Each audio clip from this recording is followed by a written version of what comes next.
She slammed her laptop shut at 2:47 in the morning, pushed back her chair, and just sat there in the dark. Not crying, not sleeping, just existing in that strange, hollow space between exhaustion and something she did not yet have a name for. The apartment was silent. The kind of silent that only happens when you live alone and the whole world has gone to bed except you. On her desk were 3 tabs she had not closed: her bank statement, a wire transfer confirmation, and a travel website showing a flight to Bali that she had been looking at for 11 months. She had never booked it. She pressed her palms flat on the desk, looked at nothing in particular, and whispered to herself the words she had never said out loud to another human being in her 34 years of living. I am tired of my own life. Her name was Adaeze, and by every measure the world had given her to measure herself with, she was a success. She had a corner office at a consulting firm in London, where she was the only black woman at her level. She had a 1-bedroom apartment in East London that she paid for entirely herself.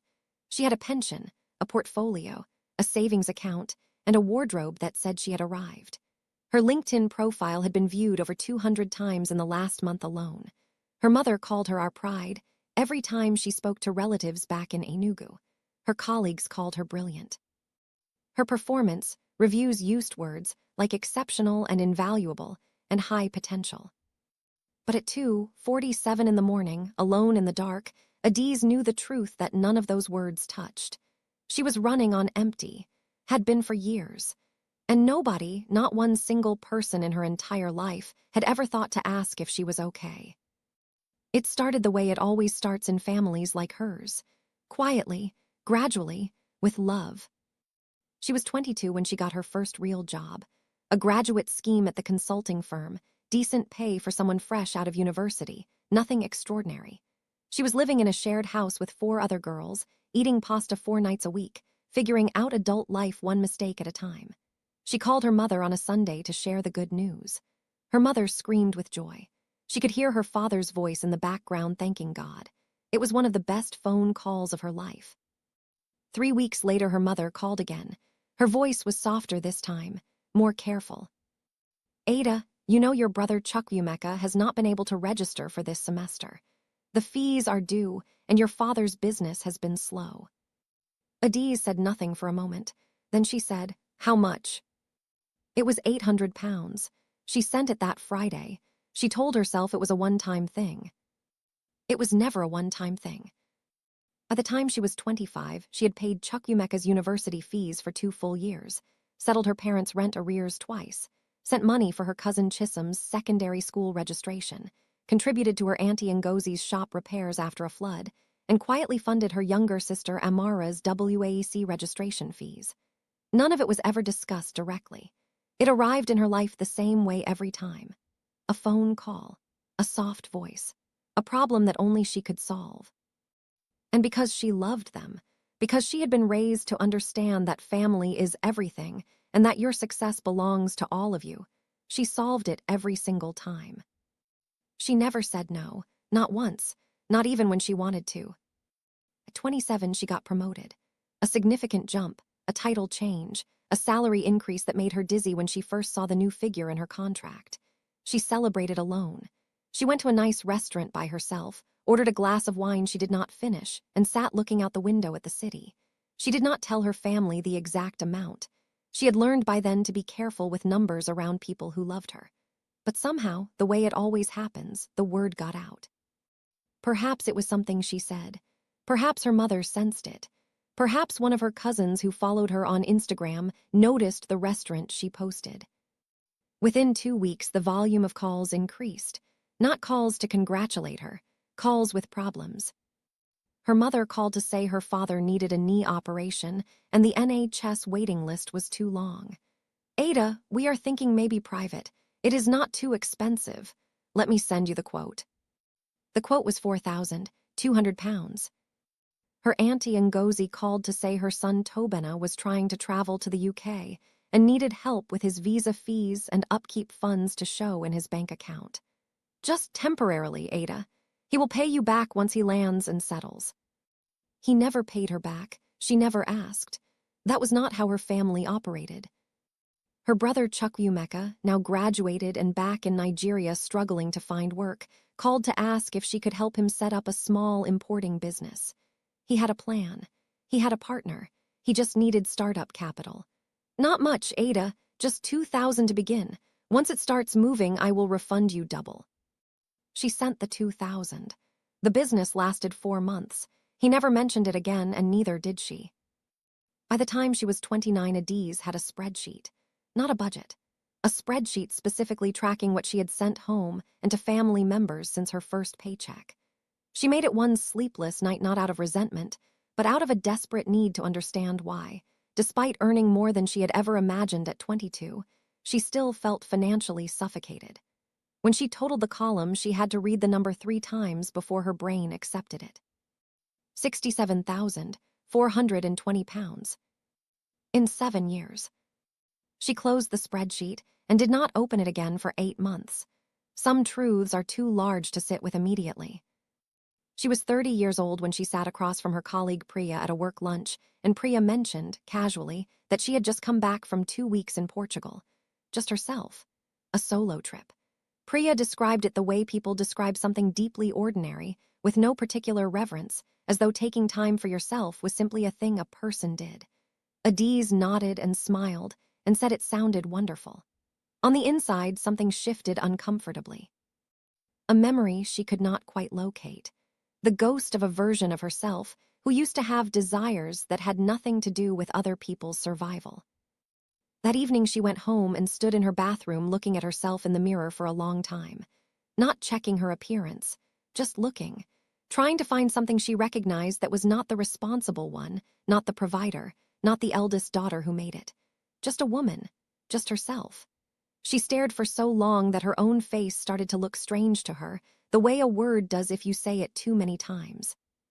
She turned off the light and went to make dinner and did not think about it again for several weeks. She was very good at not thinking about things. She was 31 when she met Daniel. He was warm and grounded and laughed at things she said that nobody else ever found funny. He was not Nigerian. He was Barbadian, raised in Birmingham, working as an architect. Their first date lasted 6 hours. By the 3rd month, she knew she was falling. By the 5th month, she was fully gone. Daniel noticed things about her that nobody else had ever named. He noticed that she never fully relaxed, that even on weekends something in her was still braced, that she checked her phone too often, and the checking always made something in her face change. One evening they were lying on his sofa watching something neither of them was paying attention to when he turned to look at her and said, "You know you're allowed to just be here, right? You don't have to be solving anything right now." She laughed it off, but it stayed with her for days. 6 months into their relationship, her family crisis arrived on schedule. This time it was her mother. She had been unwell for several weeks, dizzy spells, fatigue, and the local hospital in Enugu had recommended further tests. The tests needed to be done at a better facility. The better facility needed to be paid for upfront. Her mother's voice on the phone was thin and frightened in a way Adaeze had never heard before, and it cracked something open in her chest immediately. "Mama, how much are we talking?" The doctor said 3,500. "But Ada, do not worry yourself. We will find a way." They both knew she was going to send it. They both knew the conversation was a formality. That was how it worked. The pretense of options when there was really only one. She sent it the next morning. Then she sat at her kitchen table and stared at her savings account, which now had just over 2,000 pounds in it. She had been trying to reach 10,000 for 8 months. Every time she got close, something happened. She was starting to wonder if she would ever be allowed to get there. She told Daniel that evening. Not everything. Just that she had sent money home for her mother's health and that it had wiped out most of what she had saved. She watched his face carefully as she spoke, braced for judgment. He did not judge her. Instead, he asked, "How often does this happen?" She looked at him. "What do you mean?" "The emergencies. How often do they come?" She was quiet for a moment. Then she said, "There is always something." He reached across and took her hand. "And is there ever anything for you?" She did not answer. She changed the subject. She was not ready for that question yet. She was not sure she would ever be ready for it. The relationship lasted another 4 months after that conversation. It did not end with a fight. It ended with a slow fatting, the kind that happens when one person is too depleted to show up and the other person gradually stops asking them to. Daniel was patient. He was generous and steady, and he never once complained about her phone calls or her preoccupation. But she could feel herself pulling away, not from him specifically, from everything that required her emotional presence. She had nothing left to give. The well was dry and had been dry for so long she had forgotten what it felt like to have water in it. The last evening they spent together, he cooked for her. Jerk chicken and rice that filled his whole flat with a smell that made her feel briefly safe. They sat across from each other at his small kitchen table, and somewhere between the first glass of wine and the second she realized she was not really there. She was thinking about a report due Monday. She was thinking about a call she had missed from Chukwumeka. She was thinking about the Bali flight she had been looking at again that morning, and whether this year she might actually book it. Daniel watched her drift away, and when she came back to herself and found his eyes on her, she felt a stab of something close to shame. "You're not here," he said, not accusatory, just observing. "I'm sorry," she said. "I've just got a lot on."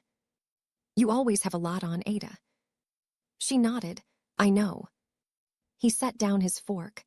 "What do you actually want? Not for your family, not for work. What do you want for yourself?" She opened her mouth, and nothing came out. She sat there at his kitchen table with her mouth slightly open and her mind completely empty, and for 10 full seconds she could not produce a single answer to one of the simplest questions a person can be asked. What do you want for yourself? She did not know. She genuinely did not know. The question felt like something in a language she had once spoken, but had forgotten so thoroughly she could not even remember what it sounded like anymore. She left his flat that night, and they both knew without saying it that something had ended. She cried in the Uber home. Not for Daniel, though she did grieve him. She cried because she had just discovered something terrifying about herself. That somewhere along the way, in all the giving and sending and sacrificing and solving, she had lost the ability to want things for herself. And she had not even noticed it happening. She was 32 when she made director, the youngest woman at her level in the firm's history. Her name was in an internal newsletter. Her managing director shook her hand and said they were proud of her and that her trajectory was remarkable. Her team took her out for drinks. She smiled all evening. She called her mother from the taxi home. Her mother prayed over the phone for a full 4 minutes, calling the name of Jesus and thanking God for his goodness. Her father took the phone and said, "Ada, we are proud of you. You have not let us down." She hung up and sat in the moving taxi and felt precisely nothing. No joy, no excitement, no pride, just a flat, quiet, spreading numbness that she had come to recognize as her baseline. She had been feeling this way for so long it had started to feel like personality, like just who she was, a woman who achieved things and felt nothing about any of them. The promotion brought a new salary, and with the new salary came new expectations from home. Her mother never asked directly. She was too careful for that. But she mentioned things. She mentioned that the compound needed repainting. She mentioned that Amara, now in university, was having a hard time with accommodation fees. She mentioned that her father's younger brother, Adaeze's Uncle Emeka, had fallen sick and the family was trying to pool resources for his care. Adaeze sent money for the compound. She sent money for Amara's accommodation. She contributed to Uncle Emeka's medical fund, even though she had only met the man 4 times in her life. She did all of it without being asked directly. She did all of it because that was who she had been trained to be.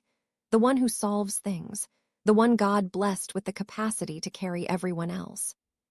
She told nobody how much she was struggling. Not her colleagues. Not her friends. Not even Zara, her closest friend from university, a Ghanaian woman who had grown up in a household almost identical to Adaeze and who would have understood every word. She kept it all inside because saying it out loud would make her sound ungrateful. And in her world, an ungrateful woman was the worst thing you could be. It was Zara who finally cracked her open. They were at brunch on a Sunday, the kind of long, slow brunch that only makes sense when you have nowhere to be and nothing urgent waiting. Zara was talking about her own family drama. Her mother had asked her to fund a trip to Dubai for the entire immediate family 12 people, including children, and Zara had said no, and was now the villain of the month. She actually told my auntie that I have changed, Zara said, stabbing at her eggs with more force than necessary. That London has changed me, that I have forgotten where I come from. Adaeze said, MMM, the way she always did when she was listening but also somewhere else. Ada, Zara put down her fork, how much are you actually sending home every month? Adaeze looked up. Be honest with me, Zara said. There was a long pause, the kind that has weight. Between 2,000 and 3,000, Adaeze said finally, depending on the month. Zara stared at her. A month. Sometimes more. Ada. I know. What are you saving? Silence. What are you actually building for yourself? More silence. Adaeze looked down at her plate. There was a long, tight feeling in her throat that she recognized as the feeling she got right before she cried, and she was absolutely not going to cry in this restaurant over eggs and mimosas. I don't know, she said quietly. I genuinely don't know. Zara reached across the table and held her wrist. Not her hand, her wrist, the way you hold someone when you want them to feel anchored. When did you last do something just for yourself, something with no one else in it? Adaeze thought about it seriously. She went back through the months in her mind looking for something, a holiday, a purchase, a decision, even a small one, something that existed only for her benefit. She could not find anything, not in the last year, not in the year before that. I don't remember, she said. Zara squeezed her wrist tighter. That's not okay, Ada, that's not okay. Something about the simplicity of that broke her. Not a big dramatic collapse, just a quiet fracture, the sound a frozen thing makes when it starts to thaw. Her eyes went wet and she pressed her lips together and looked at the ceiling. I just feel like, she started, stopped, tried again. I feel like I built this whole life. I worked so hard, I gave up so much. I gave up Daniel, Zara. I gave up being present in my own relationship because I was too depleted to be there. And I look at everything I have and it looks impressive. It looks like something. But when I sit inside it, it's just, she stopped again, pressed her hand to her chest. It's just empty. Zara did not say anything for a moment. Then, have you ever told your mum any of this? Adaeze gave a short, humorless laugh. How do I tell my mother that the sacrifices she made to come here and give me opportunities have made me feel trapped? How do I say that without destroying her? You might have to find a way. Because, Ada, you are destroying yourself instead. That was the sentence that stayed. For weeks afterward, it followed her around. You are destroying yourself instead. She heard it in the shower. She heard it on her commute. She heard it at 2 in the morning when she could not sleep and the silence of her apartment pressed down on her like something physical. She started therapy in February. She told nobody in her family.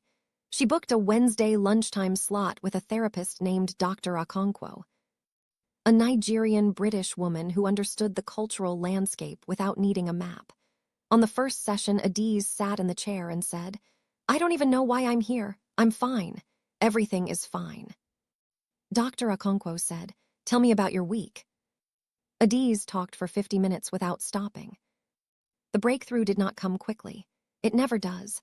But it came. Session by session, layer by layer, Adaeze began to excavate the belief system she had been handed as a child. The idea that her worth was tied to her usefulness to others, that a woman who put herself first was selfish, that to receive without giving was shameful, that her family's needs were always more urgent than her own because her own needs were manageable and theirs were not. She had believed these things so completely, so unconsciously, that she had never once questioned whether any of them were true. Who told you that your needs are manageable? Dr. Okonkwo asked one Wednesday. Adaeze blinked. Nobody specifically. It was just implied. I was always the strong one. And who made you the strong one? A pause. I suppose everyone. Did you ever ask to be? The question hung in the air between them for a very long time. She started keeping a list in her phone, not a formal document, just a running note she added to late at night when she could not sleep. She titled it, Things I Have Postponed. The list included the Bali trip. It included the photography course she had looked at twice and never enrolled in. It included a dental procedure she kept delaying because the timing was never quite right. It included a dress she had seen in a shop window 3 months earlier and had stood looking at for several minutes before walking away because spending £300 on herself felt obscene when she knew Amara's accommodation payment was coming up. She added to the list without any plan for what to do with it. It was just important to her that the list existed. That somewhere, even if only in her own phone, there was evidence that she had wants of her own. Dr. Okonkwo asked to see the list one Wednesday. Adaeze showed her. The therapist read through it slowly without expression. Then she said, "How many of these things are you planning to actually do?" Adaeze said, "I keep meaning to." "Meaning to is not planning," Dr. Okonkwo said, not unkindly, just precisely. Meaning to is what we say when we have already decided not to but haven't admitted it to ourselves yet. That sat with Adaeze for the rest of the day. She repeated it to herself on the tube home. Meaning to is what we say when we have already decided not to but haven't admitted it to ourselves yet. She thought about everything in her life that lived in the meaning to drawer. Every version of herself she had been meaning to become. Every choice she had been meaning to make. Every boundary she had been meaning to hold. The first real confrontation with her family happened 6 weeks into therapy. It was not planned. The best and worst conversations rarely are. Her mother called on a Tuesday evening, the usual time, and they talked about small things for a few minutes before her mother's voice shifted into that careful register that Adaeze now recognized immediately. The way you recognize a weather change before the rain actually falls.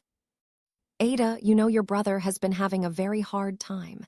This business did not work out and he is really struggling. He was saying maybe he should try to come to London, to find work. We were thinking maybe he could stay with you for a while, just to get on his feet." Adaeze went very still. "How long is a while, Mama?" "Just until he finds work. You know how these things are. It could be fast." "Mama," she closed her eyes, breathed. "I have a 1-bedroom apartment." "You have a sofa, Ada. In this life people make do." "He can't stay with me." A silence stretched between them like a pulled wire. "Ada," her mother's voice dropped, "this is your brother." "I know who he is, Mama." "He is struggling. You have the means to help. Is this who you are now? Is this what London has done to you?" And there it was. The phrase. The weapon that had been used on her entire adult life. Is this what London has done to you? As though any boundary she tried to draw was evidence of contamination. As though the person she had become was a corruption of who she was supposed to be rather than the simple, exhausted truth of a woman who had nothing left.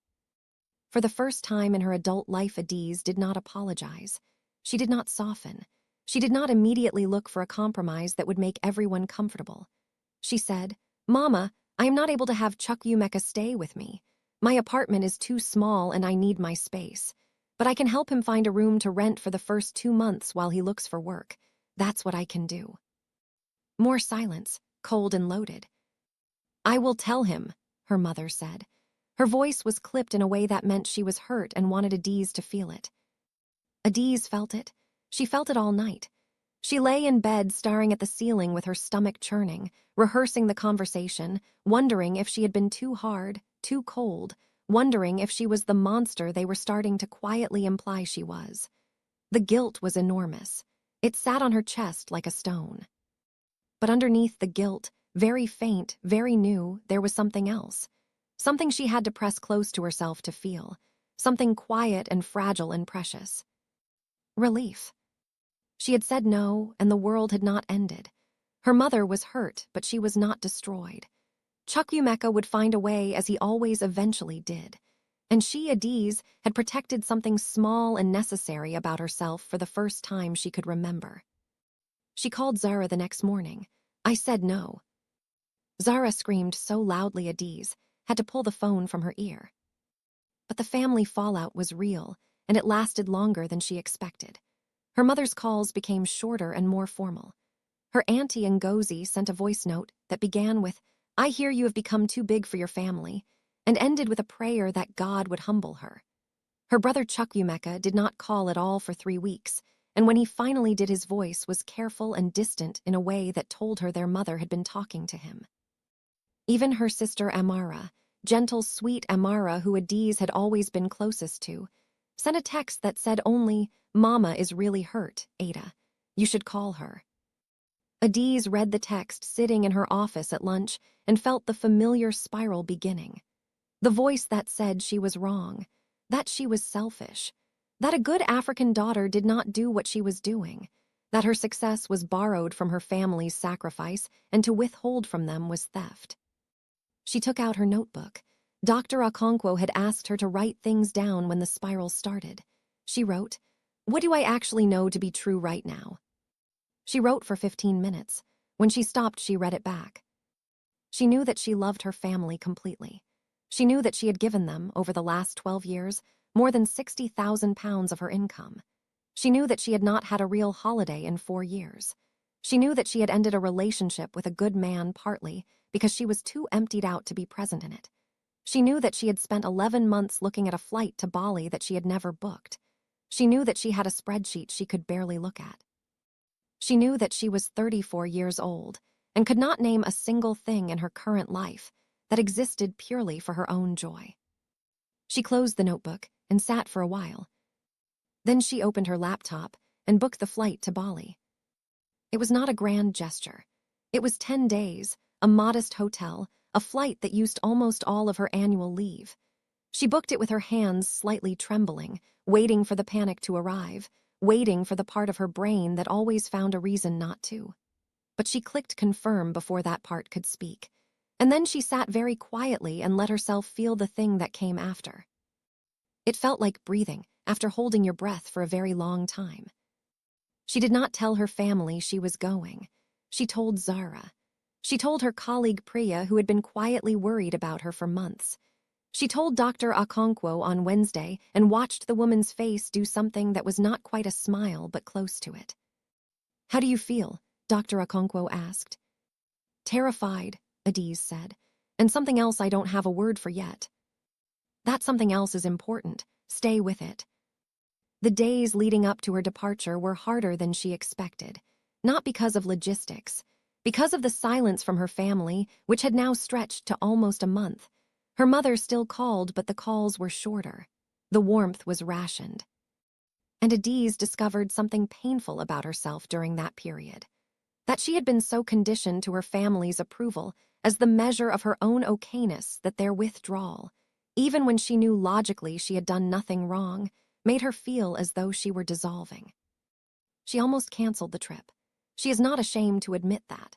On the Thursday before her Saturday departure, she sat on her bedroom floor with her suitcase half packed and genuinely considered sending the money she had used for the flight to Chukwuemeka instead, and pretending she had never booked anything. She sat there for 20 minutes in that internal argument. The old Adaeze and whatever new version of herself was trying to exist fighting quietly in her chest. Then she remembered what Daniel had said across his kitchen table. "You're allowed to just be here." She got up off the floor and finished packing. Bali was the first place in 11 years that asked nothing of her. She did not realize how much she needed that until she had it. She woke up on the first morning to sunlight and the sound of something she could not immediately identify, and then realized it was birds and wind and the complete absence of a notification demanding her attention. She lay in bed for 20 minutes doing absolutely nothing and felt, for the first time in years, like a person rather than a function. On the second day, she hired a bicycle and rode along a road that went through rice fields and small villages, and she was not going anywhere in particular, and she had no destination, and no one was waiting for her to arrive. She rode slowly. She stopped when something looked beautiful. She took photographs not for Instagram, but because she wanted to remember what it felt like to be somewhere purely because she had chosen to be there. A woman at a roadside stall sold her a coconut and smiled at her, and she sat on a low wall drinking it and watching motorbikes pass and thought, this is what being a human being is supposed to feel like. Not management, not problem solving, just presence. She cried on the third day, properly. She was sitting by herself at a small cafe watching a family at the table across from her, a mother and father and 2 small children, ordinary and unremarkable, and something about the ordinary, unremarkable piece of them broke her completely open. She cried for the version of herself that had been working without rest for 12 years. She cried for Daniel. She cried for every holiday she had not taken, every purchase she had not made, every evening she had spent calculating other people's needs instead of identifying her own. She cried until she was empty, and then she ordered another coffee and watched the family some more and let herself feel all of it without running from any of it. On the 5th day, she called her mother. She had been thinking about how to have this conversation for weeks. Dr. Okonkwo had helped her prepare. Not a script, just clarity, about what she needed to say and why, about the difference between cruelty and honesty. Her mother answered on the second ring. Ada, cautious, waiting. Mama, she breathed, I need to talk to you, really talk, not about money or anyone's problems, just you and me. A pause. Okay.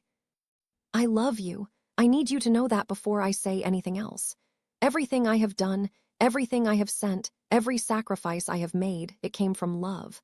I need you to know that. I know, Ada. Her mother's voice was softer now, uncertain. But Mama, Adaeze pressed on, I am not okay. I haven't been okay for a very long time. And I don't think anyone has noticed because I got very good at performing okay. I am tired, Mama.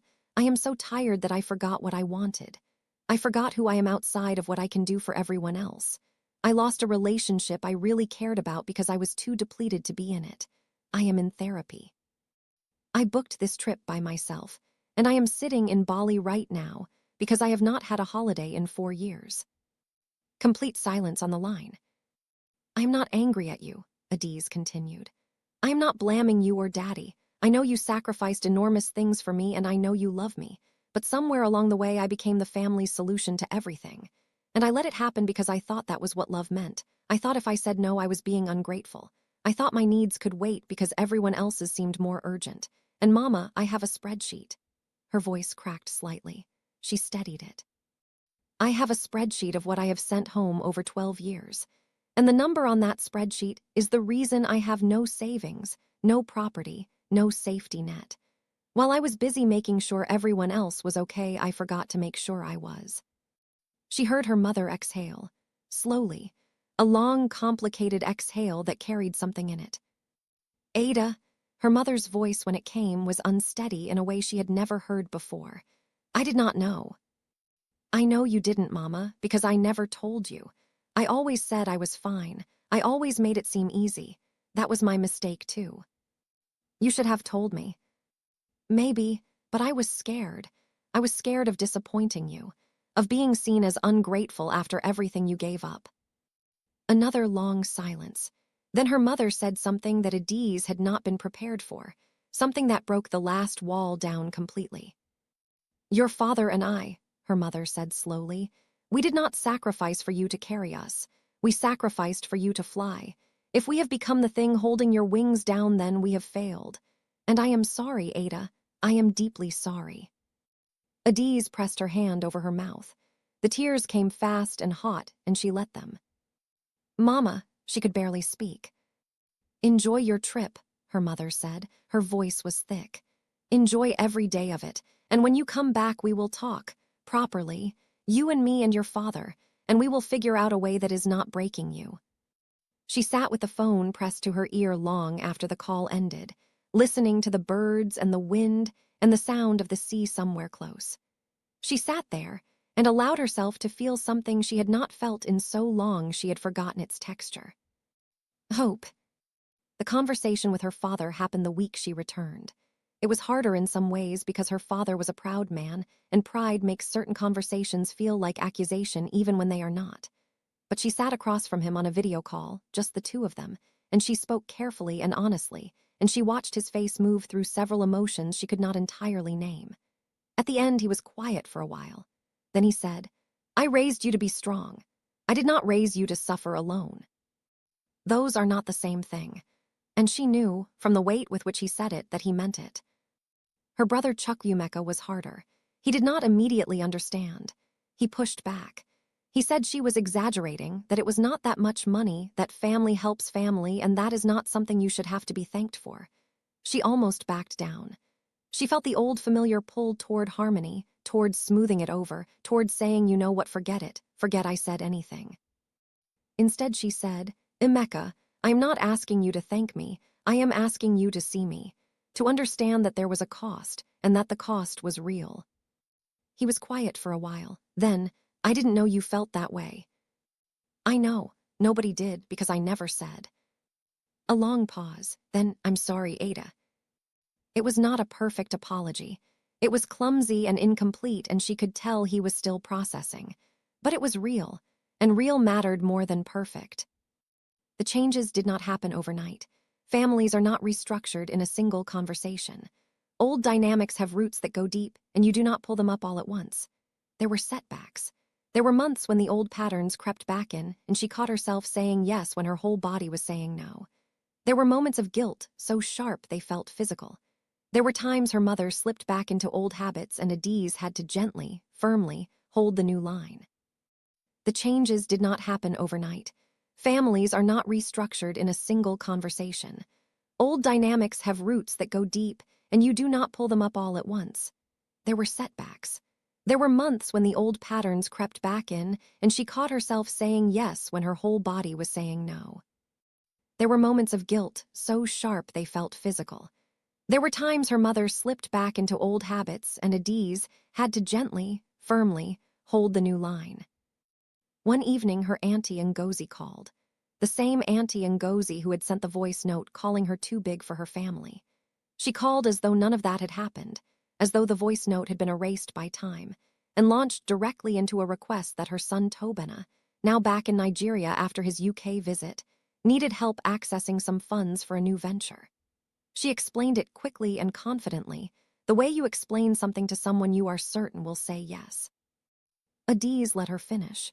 Then she said, Auntie, I'm not able to help with that. Silence. Ada.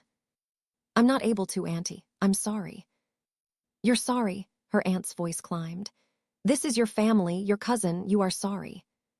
Yes, Adaeze said, and she held the silence that followed without trying to fill it. Her aunt made a sound of deep disapproval and ended the call. Adaeze sat with the discomfort for the rest of the evening. It did not feel good. Saying no to people you love never feels good. Anyone who tells you boundary setting feels empowering, and Clean has probably never had to set one in a family where love and obligation have been deliberately tangled together since birth. It felt awful. It felt like being bad. It felt like the ungrateful woman her culture had warned her she was becoming. But she did not call back. She did not send a transfer to soften the rejection. She sat with the discomfort and let it exist without fixing it, and by morning it had not killed her, and the morning after that it was smaller. And the morning after that she went to the gym and came home and cooked herself a proper breakfast and contributed to her ISA and thought about what she wanted to do that weekend, just for herself. And she felt the unmistakable sensation of a life that was, very slowly, beginning to belong to her. But something had shifted, something foundational. The conversations were more honest now. Her mother would occasionally check herself mid-request and say, only if it's manageable, Ada. Her father stopped treating her success as a communal resource to be deployed. Her sister Amara called one afternoon and said, I've been thinking about what you said, about carrying everything. I think I do it too. I think we all learned it. And they talked for 2 hours about the inheritance of sacrifice and what it costs, and what it could look like to do things differently. She increased her pension contributions. She opened an ISA she had been postponing for 3 years. She started a travel fund and protected it like it was sacred, because in a way it was. Every pound in it was a pound she was spending on her own life rather than handing to the urgent needs of everyone else. She went back to painting. She had painted all through her teenage years and given it up somewhere in her early 20s when life became a series of problems to solve. She bought canvases and paints and set them up in the corner of her living room and painted badly and joyfully for the first time in over a decade. The first painting was terrible. She hung it on her wall anyway. She started saying no. Not always, not perfectly, but more than before. And each time she said it and the world did not end, the next one got fractionally easier. She did not stop loving her family. She never stopped loving them. If anything, the love became cleaner once it was no longer tangled up with fear and compulsion and the desperate need for their approval. She could give from a fuller place now, not from the bottom of a dry well, but from the edges of something that was slowly, slowly refilling. And Daniel, she thought about calling him sometimes. She thought about what she might say. She decided in the end that some things are not meant to be undone, only learned from. He had asked her the right question at the right time, and she had not been ready. She could honor that without trying to recapture it. She was 34 years old, and she was learning, for the first time, what it meant to want things for herself. The learning was slow and imperfect, and sometimes painful in ways she had not anticipated. But it was real. It was hers. And for a woman who had spent 12 years making sure everything belonged to someone else, that felt like the most revolutionary thing she had ever done. On a Wednesday evening in October, she sat on her sofa with a glass of wine, and her terrible painting on the wall and her travel fund growing steadily in an account only she knew about, and her phone on silent for the first time in longer than she could remember. She was not solving anything. She was not calculating anyone else's needs. She was just there, inside her own life, inside her own skin, present in a way she had not been for years. She picked up her journal. Dr. Okonkwo had suggested it months ago, and she had resisted, and then started, and then abandoned it twice before finally making it a habit. She opened it to a blank page, and she wrote the things she had been building toward for 2 years, the things she needed to say to herself more than to anyone else. I spent 12 years being everything to everyone and becoming nothing to myself. I sent money I could not afford. I carried weight that was never mine alone to carry. I said yes when my whole body screamed no. I shrank and smoothed and accommodated until the person I was accommodating was unrecognizable even to me. I am not angry about any of it. I did what I did from love, and I would not undo the love. But I am done doing it from depletion. I am done being the vessel that empties itself so everyone else can drink. I deserve to be full. I deserve to want things. I deserve to be someone whose needs matter, not when everything else is handled, not when everyone else is okay, but right now. Today. In this imperfect, ordinary, finally mine life. She closed the journal, took a long sip of wine, looked at her terrible painting. Smiled. She was not the woman she used to be. She was not yet fully the woman she was becoming. She was somewhere in the beautiful, difficult middle of it, learning the language of her own desires for the first time, making mistakes, finding her footing, choosing herself in the small daily ways that nobody would ever write an internal newsletter about or celebrate at a work function. She was not the woman she used to be. She was not yet fully the woman she was becoming. She was somewhere in the beautiful, difficult middle of it, learning the language of her own desires for the first time, making mistakes, finding her footing, choosing herself in the small daily ways that nobody would ever write an internal newsletter about or celebrate at a work function. Some nights she still felt the pull. The old hunger to be needed, the reflex toward self-erasure that had been her default setting for so long. She had come to understand that it would probably never fully disappear, that you do not unlearn 12 years of conditioning in 12 months of therapy. That healing is not a finish line you cross, but a direction you keep choosing. And she was choosing it. Every day, in ways large and small, she was choosing it. She signed up for the photography course she had been looking at for 2 years. She took it on Tuesday evenings, walked into a room full of strangers with a camera she had borrowed from a colleague, and spent 2 hours every week learning something purely because it interested her. Not because it would help anyone, not because it would increase her value to someone else, just because she wanted to. The simple act of wanting something for herself, and then going and getting it felt so unfamiliar the first few weeks that she sat in the class feeling faintly fraudulent, like she had wandered into a space that was not meant for her. A woman who puts herself first, a woman with her own things. She sat through the feeling and came back the following Tuesday and the Tuesday after that. By the 5th week, it started to feel normal. She had forgotten that normal was learnable. But she was here, really here, in her own life for the first time. And that was everything. If this story landed somewhere inside you, if you recognized something in Adaeze that you have been carrying quietly in yourself, I want you to leave a comment below and tell me what it was. You do not have to share everything. Even one word will do. Because one of the loneliest things about this particular kind of exhaustion is the silence around it. And you being here, reading this, proves you are not alone in it. If you know someone who needs this story today, a friend, a sister, a colleague who always seems fine and is never asked if she really is, share this with her. Sometimes the most powerful thing we can do for someone is put words to the thing they have never been able to say. And if you are new here and this is the first time we are meeting, welcome. This is a space for the stories that do not get told often enough. Subscribe so you do not miss what comes next, because Adaeze's story is not finished, and neither is yours. Like this video if it moved you. It takes 2 seconds and it tells me that these stories matter, because they do, you do. See you in the next one.